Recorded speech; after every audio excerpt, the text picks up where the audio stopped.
All right, guys, I don't know what happened there. I'll start over again. I am finishing this cutting board. Okay. Had a big chunk out of it, so we put wood filler in there, let it dry, then we'll sand it. These two have been sanded and are ready for finish. Do you remember? We start out with our orbital sander with 120. We line up the holes so the dust goes in the bag as we sand instead of in the air. We go with 120, then we hit it with 180 all the way around, and then 220. And that's how many grits there are per inch. So the smaller number, that's the bigger sized or the rougher paper. As we get smaller and smaller, that's more particles per square inch, and it's finer and finer, so it should feel like glass when we're done with 220. After you hand sand with the orbital sander, you hand sand. You get sandpaper and a block. You do your edges, your corners. You can't very well do that, you know, on the rounded parts with the orbital. So you'd get in here with your sandpaper and get the hole sanded and your edges sanded. And once again, 150, hit it, 180, hit it, and 220 is what you finish with. And when you're hand sanding, it's important to go with the grain as much as possible, because you can leave that many scratches per inch. If you go across the grain, sometimes they show up. Okay, and then we can finish with steel wool. This is much finer than the 220 even, and it polishes our epoxy. Okay, so those are ready to finish. I'll show you that finishing process here in a second. I'm going to switch over to the lap desk. As you can see, I finished the graphics on here. I need to put my pencil holder on the back side, so when we're looking at the graphics, we flip it and then it goes down here. I've had some students put it on the wrong side, so that's the way you determine, looking at your graphics, flip it, and then it goes on the bottom. So we'll glue that there. Still need to round the corners, so I'll take it over and do that. And I also need to round the legs, and then they would be sanded and finished, and I'll show you that process. Let's come over here. I'll start out with the edge sander, and it's a real quick open up our vent, we turn it on, and it's just a little bit of sanding on the edge here. We keep it moving so it doesn't burn.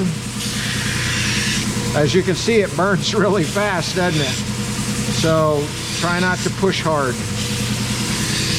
Burns are hard to get rid of. I'm starting to get rid of it, going lighter and lighter.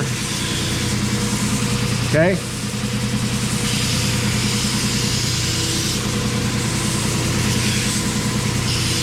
And we could even finish by doing it by hand if you got a little bit of burn. See, I like that look better than I like the square look. Okay, so you would do both ends, and you can finish even by doing it by hand, and that'll get rid of any burn marks. So that's about ready to be glued on. I guess I need to do both sides if I'm going to show you how to glue it on.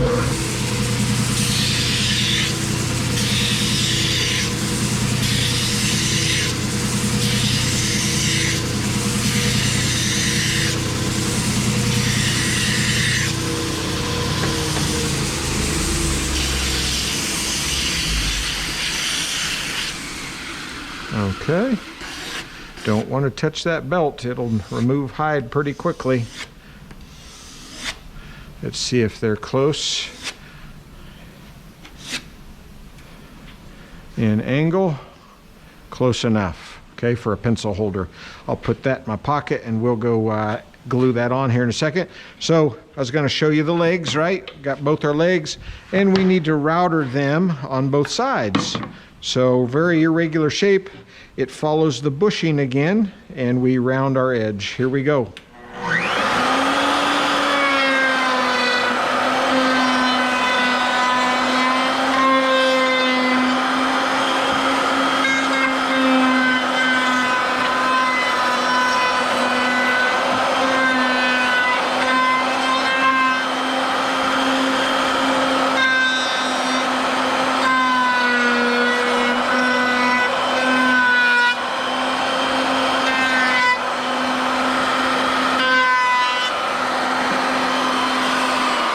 So you can see I need to touch up here. I just hit it another pass until I get it. Keep it moving so it doesn't burn.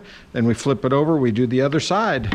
Okay, because of time, I'll leave that and I'll come back and do that later. But after we router that, then we got a lot of sanding to do, right? We can use the orbital sander on the faces and then hand sanding on the rounded edges. Once again, 120 or 150, whichever we have, then 180 and then 220. Okay, then we're ready. When they're all sanded, we'll go over and add our finish. I'm going to add this thing on here real quick. Once again, I've got my mark. It's 16 inches long for the pencil holder, 20 inches for the lap desk, so I know I got to come in 2 inches, and I want to come down low here. Doesn't make sense to put it clear up here. That just makes less surface area, right? So we want it to be down low. We don't want any glue squeezing out, making a mess, so just a very small amount of glue. We don't want to have to clean up our glue. That should be plenty. I'm going to spread it out a bit.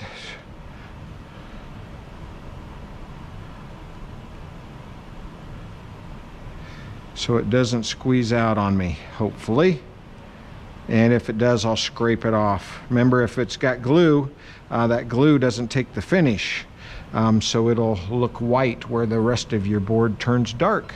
Okay, coming into my 2-inch mark there, coming down low, putting a little pressure, trying to get it nice and straight, clear across. You can see a little glue squeezing out, so I can wash that off later.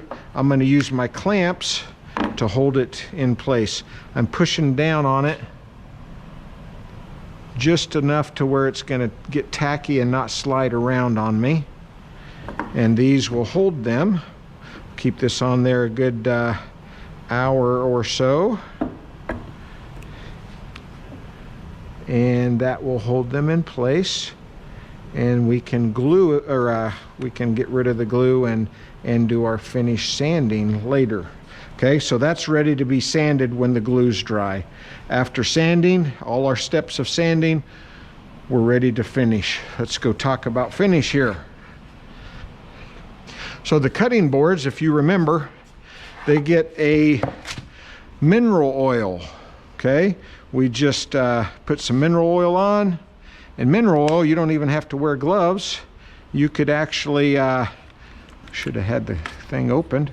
As I was telling you, this is good for your digestion if you're constipated. It won't hurt you, in other words. So we just wipe it in. Check it out. It really brings out the color of the wood. And if your cutting board gets dull after use or after a year or two, you could always add another coat of oil just right on the top. Some finishes you would have to sand off and start over, but not mineral oil. Okay, so this gets 3 coats, right? In between coats, if it feels rough, we could use our 220 or maybe even steel wool to knock it down, but I think we'll be okay. I just wanted to show you that, and I'll finish both of these boards here in a minute with mineral oil. Coming over to my my legs here, they've already got a couple coats of tung oil on them. Okay, tung oil finish. I usually like to buy the glossy stuff, but this is all I had right now. The more coats you put on, the glossier your finish looks. And I always think, you know, the higher the gloss, the more professional it looks. So the top will get it, and the legs for your lap desk. 3 parts, right? We'll open it up. And I've got just little pieces of rag here. And we will pour it on the rag. I usually have a little cup over here too, but we wipe it on. Okay, nice heavy coat. Then once we get the whole thing coated, we will hang up to dry. Okay, so nice and heavy coat over the whole entire leg. And I'm not going to spend the time to do that neatly, but usually when you're putting on your finish, guys, you want to go with the grain. so it gets down in the grain. Okay, and you're gonna wipe it all over. We're wearing gloves because this is a finish that you wouldn't want in you or on you. Okay, so, and then we flip it over, we do that side, and then we would put our wire in and we would go hang it till it's dry. On the top, you may have noticed I've got my lag bolt with a nut and a washer. We would put this around it, and then we can hang it to dry as well. Where do we hang it? Back in our storage area, and I've got a storage area for each class. So I'll have a class back here. You can see a lot of them hanging there, and I'll have a class in here, and you can see them hanging up there. Turn the light on, you can see it better. Okay, so that's the process.